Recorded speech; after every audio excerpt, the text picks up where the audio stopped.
Welcome to Emergency Chaos, where we provide tips and tricks to help you become the best ER nurse you can be. Today, we're going over 9 important tips every new ER nurse must know. I know how the ER can sometimes feel like trial by fire, so to help, I created this YouTube channel along with our book and course. Thank you for watching. Now, let's get started. Never let critical infusions run dry. This can have serious consequences. For example, if norepinephrine finishes and it goes unnoticed, your patient's blood pressure will crash fast.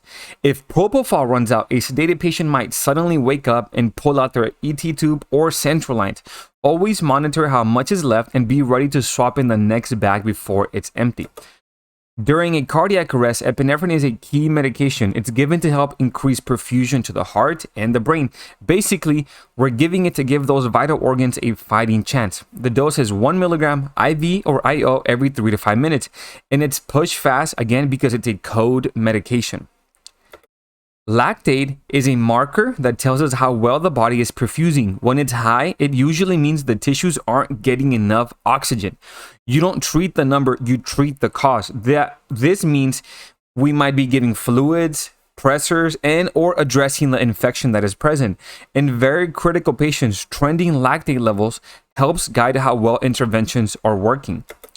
Always ask about allergies before giving any medication, even if it's listed in the chart. This is one of the simplest but most effective ways to keep them safe, to keep your patient safe, and to keep your license safe. Once you give a medication, there's no undoing it. So take the extra seconds, ask if they have any allergies, and prevent a potential emergency from occurring. In possible opioid overdoses, always assess the pupils. Pinpoint pupils are a classic sign. Also, more importantly, assess their breathing. Are they slow, shallow, or not breathing at all? That's your cue. The treatment is Narcan, usually 0.4 to 2 milligrams given IV, IM, or intranasal. But keep in mind, Narcan wears off in about 30 to 90 minutes, so they can go back into respiratory depression, especially if that medication or that drug that was on board lasts longer than Narcan does, or there was just a lot of it.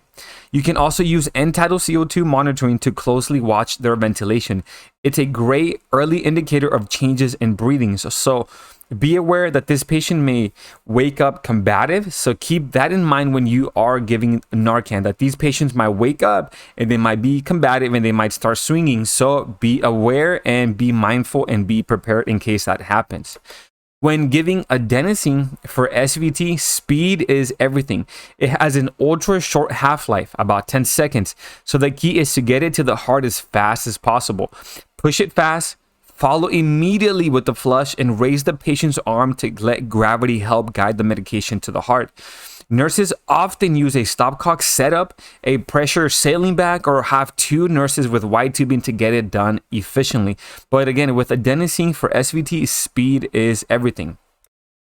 If a patient is altered, one of the first things you should think of is checking a point of care glucose. If it's low and they can't safely take anything by mouth, give dextrose IV. If there's no IV access, give glucagon IM. But be ready with Zofran if you do give glucagon, because glucagon can cause nausea and it can be very severe. So again, if you're giving the glucagon because there's no IV access and the patient can't take anything by mouth, be ready to also give Zofran to address the nausea that will occur. If the glucose does keep dropping, they may need a D5 or D10 infusion to maintain their sugar levels. That can be after you've given the amps at the bedside.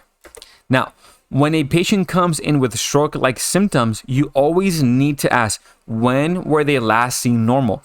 That determines their eligibility for thrombolytics. The thrombolytic window is 4.5 hours from symptom onset. Every minute counts. So get that answer quickly and activate the stroke team as indicated. Do remember that thrombectomy can occur up to 24 hours. So know your facility's protocols. But again, one of the most important things that you need to ask for any patient that comes in with those stroke-like symptoms, what was the symptom onset?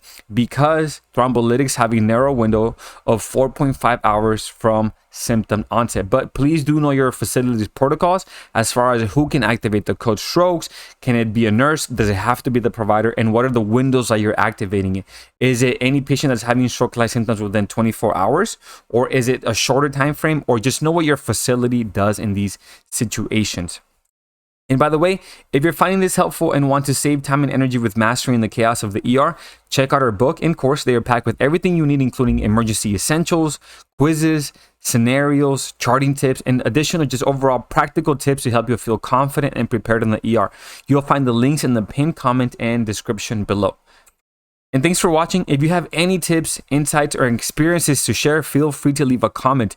We love to hear from you so that you can educate all of us at the same time, right? And if you want to dive deeper into emergency nursing, again, you'll find the links to the resources below. And as always, teamwork makes the dream work. And here at Emergency Chaos, we are proactive, not reactive.